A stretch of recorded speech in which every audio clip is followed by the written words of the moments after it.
नमस्कार दोस्तों, स्वागत है आपका अपने YouTube चैनल प्रतिमा यूनिक डायरी में।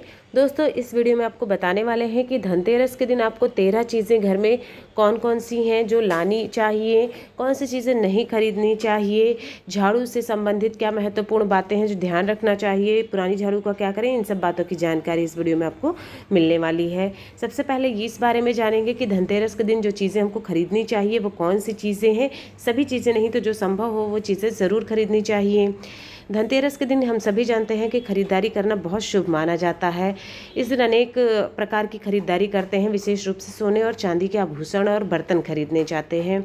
धनतेरस के दिन ऐसी चीज़ें खरीदने से माँ लक्ष्मी का आशीर्वाद मिलता है और ऐसी मान्यता है कि धनतेरस के दिन जो भी चीज़ खरीदी जाती है उसमें 13 गुना वृद्धि होकर के वृद्धि होती है। मतलब जो भी चीज़ आप खरीद रहे होते हैं, इसलिए इस दिन खरीदने की परंपरा है। सबसे पहली जो चीज़ है वो है नई झाड़ू। धनतेरस के दिन नई झाड़ू खरीदना बहुत शुभ माना जाता है। ऐसा माना जाता है कि नई जोड़ी की पहली पूजा करती है, इसके बाद इसका प्रयोग करने से सभी नकारात्मक ऊर्जा दूर हो जाती है और घर में सुख समृद्धि का वास होता है। जो नया झाड़ू आप लेकर के आते हैं नई झाड़ू से, तो पहले इसका पूजा आपको करना होता है, उसके बाद इस्तेमाल करना शुरू करना होता है। दूसरी चीज़ है वो है साबुत धनिया। अगर धनतेरस के दिन महंगी चीज़ आप नहीं खरीद सकते हैं तो परेशान ना हो, धनिया आप उस दिन ज़रूर खरीदें जो कि आपको आसानी से मिल जाएगा। दिवाली के दिन पूजा करने के बाद इसे अपने घर की क्यारी या गमले के अंदर डाल देना चाहिए। इससे घर में धन की वृद्धि होती है और अनावश्यक खर्चे जो होते हैं वो धीरे धीरे कम हो जाते हैं। तीसरी चीज़ जो है वो है नमक। धनतेरस के दिन नमक खरीदना बहुत शुभ होता है। इसके लिए आप बाज़ार से खड़ा नमक या फिर जो थैली में पिसा हुआ नमक आता है वो भी खरीद सकते हैं। इस दौरान 5 दिनों के त्यौहार जो होता है वहाँ भाई दूज तक आपको इसी नमक का इस्तेमाल करना है और हो सके तो घर के अंदर नमक का पोछा भी लगाएं। इससे दरिद्रता जो होती है वो दूर होती है, साथ ही साथ नकारात्मक ऊर्जा भी दूर होती है। अगली चीज़ जो है वह है गोमती चक्र। जिस घर में गोमती चक्र होता है उस घर में सुख, सौभाग्य और समृद्धि की वृद्धि होती है। इसके साथ ही घर में गोमती चक्र रखने से वास्तु दोष भी दूर हो जाता है। धनतेरस के दिन गोमती चक्र ला करके उसकी पूजा करके या तो उसे मंदिर में रखते हैं या फिर अपने घर में जो है धन रखने का जो स्थान है वहाँ रख दें। ऐसा करने से सभी समस्याएं दूर हो जाती हैं। अगली जो चीज़ है वो है कौड़ियाँ। ऐसी मान्यता है जिस घर में कौड़ियाँ होती हैं उस घर में धन की देवी महालक्ष्मी का हमेशा वास बना रहता है। आपको धनतेरस के दिन पीले या सफ़ेद रंग की कौड़ियाँ खरीदनी है और इसकी पूजा करके और कुमकुम लगाकर इन्हें लाल कपड़े में बांध करके जहाँ आप अपना धन रखते हैं उस स्थान पर रख देना चाहिए। श्री यंत्र। जिस घर में भी श्री यंत्र होता है या नियमित रूप से श्री यंत्र की पूजा होती है उस घर में धन का कभी अभाव नहीं होता है। श्री यंत्र को लक्ष्मी जी का आधार माना जाता है, इसी के अंदर उनकी आत्मा भी निवास करती है। इसलिए धनतेरस के दिन आप श्री यंत्र की पूजा आपको ज़रूर से ज़रूर करनी चाहिए। अगर घर में है पहले से तो नहीं तो लेकर के आपको आना चाहिए। सातमुखी रुद्राक्ष की माला, सातमुखी रुद्राक्ष या फिर सातमुखी रुद्राक्ष कोई भी चीज़ अगली चीज़ है जो आपको लेनी चाहिए। अगर आप सातमुखी रुद्राक्ष को धनतेरस के दिन अपने घर पर या इसकी माला खरीदते हैं तो फिर इसकी पूरी विधि विधान से पूजा करते हैं तो घर में किसी प्रकार की परेशानी नहीं आती है। अगली चीज़ है कि ध्यान रहे कि रुद्राक्ष जो है 7 मुखी ही होना चाहिए, जिसमें 7 धारियां बनी हुई हों और असली रुद्राक्ष होना चाहिए, तभी इसका लाभ मिलेगा। अगली चीज़ जो होती है वो है मिट्टी के दीपक। यदि आप चाहते हैं कि आपके घर में लक्ष्मी जी का सदावास बना रहे, कभी भी धन और ऐश्वर्य की कमी ना आए, तो इसके लिए आप अपने धनतेरस के दिन मिट्टी के दिए ज़रूर खरीद कर लाएं और 13 दीपक घर के अंदर और 13 दीपक घर के बाहर जलाएं। अगर आपकी आर्थिक स्थिति किसी की ठीक नहीं है तो ऐसे में आप 13 दिए तेल और बाती सहित उन्हें दान कर सकते हैं। इससे माँ लक्ष्मी आप पर प्रसन्न होंगी। तो संभव हो तो स्वयं जलाएं, नहीं कर सकते हैं अगर ठीक नहीं है उतना तो फिर आप 13 दियों का दान करना चाहिए आपको। भगवान लक्ष्मी जी और गणेश भगवान की मूर्ति अगली चीज़ है जो आपको लानी चाहिए। धन की देवी माँ लक्ष्मी और गणेश भगवान जी की मूर्ति धनतेरस के दिन खरीदनी चाहिए। वैसे तो मिट्टी की मूर्ति खरीदना सही होता है, लेकिन मिट्टी की मूर्ति अगर उपलब्ध ना हो तो आप सोने, चांदी या फिर पीतल से बनी हुई मूर्ति भी खरीद सकते हैं। आपके पास अगर पहले से ही धातु की मूर्ति है तो आप नई मूर्ति ना ले करके उसी मूर्ति की धनतेरस के दिन आप पूजा करनी चाहिए।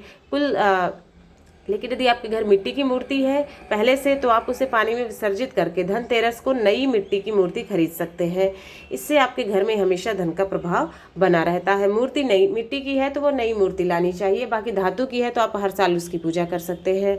अगली चीज़ जो है वो है कुबेर यंत्र।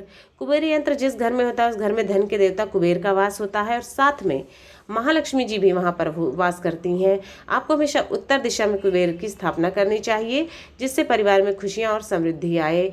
और यदि आपके घर में किसी प्रकार का वास्तु दोष है तो वह भी दूर हो जाएगा और आपके बिजनेस कामकाज में वृद्धि होगी और धन की भी प्राप्ति होगी। तो धनतेरस के दिन आपको कुबेर का यंत्र, कुबेर यंत्र जो होता है वो ज़रूर खरीदना चाहिए। सोने चांदी के आभूषण अगली चीज़ है। तो इस दिन धनतेरस के दिन सोने चांदी के आभूषण या फिर चांदी का सिक्का खरीदना शुभ माना जाता है और धनतेरस पूजा के साथ इन आभूषणों की पूजा भी की जाती है। कोई एक सोने चांदी की चीज़ ज़रूर खरीदे या फिर आप अपनी आर्थिक स्थिति के अनुसार मिट्टी के बर्तन भी खरीद सकते हैं। मान लीजिए सोने चांदा न खरीद पाए तो मिट्टी के बर्तन खरीद ले या फिर नए बर्तन। अगली चीज़ जो है वो है नए बर्तन। धनतेरस के दिन नए बर्तन खरीदना शुभ होता है, लेकिन ये भी ज़रूरी है जान लेना कि किस धातु के बर्तन खरीदने चाहिए, क्योंकि अधिकतर लोगों को ये तो पता होता है कि बर्तन खरीदने हैं, लेकिन किस तरह के बर्तन खरीदने हैं, किस धातु के बर्तन खरीदने हैं, इसकी जानकारी नहीं रहती है। धनतेरस के दिन पीतल के बर्तन खरीदना चाहिए और यदि पीतल के बर्तन खरीदने का सामर्थ्य रखते हैं तो नहीं रख पा रहे हैं आप मान लीजिए, तो आपको पीतल की जगह मिट्टी के बर्तन खरीदनी चाहिए, जिससे आपके ऊपर भगवान कुबेर माँ लक्ष्मी का आशीर्वाद बना रहे। और ध्यान रहे कि धनतेरस के दिन में लोहे के बर्तन कभी भी ना खरीदे, इससे आपको शनि दोष लग सकता है। तो पीतल के बर्तन खरीदें, बहुत अच्छी बात है, पर ना खरीद सके तो मिट्टी के भी या स्टील फिर खरीद सकते हैं, पर लोहे का बर्तन ना खरीदें इस दिन। पूजा का सामान या धार्मिक किताबें, यदि कोई अभी तक बताए गए सामानों में से कुछ भी खरीदने में समर्थ नहीं है या असमर्थ हैं आप, तो वह धनतेरस के दिन पूजन सामग्री और धार्मिक किताब जरूर खरीद ले। धार्मिक किताबों में जैसे भगवान की कथाएं हैं, आरती, पुराण आदि पुस्तकें आप इस दिन खरीद सकते हैं और पढ़कर दूसरों को भी सुना सकते हैं। इससे माँ लक्ष्मी का आशीर्वाद आप पर सदैव बना रहेगा।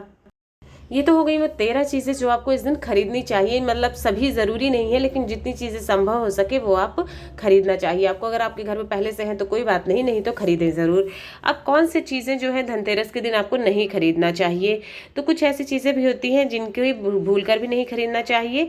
कुछ लोगों को इन सामान के बारे में जानकारी नहीं होने से धनतेरस जैसे शुभ अवसर के दिन पर वो लोग ये चीज़ें खरीद लेते हैं, जिसका गलत प्रभाव पड़ जाता है। तो आइए जानते हैं कौन सी चीज़ें हैं जो नहीं खरीदनी चाहिए।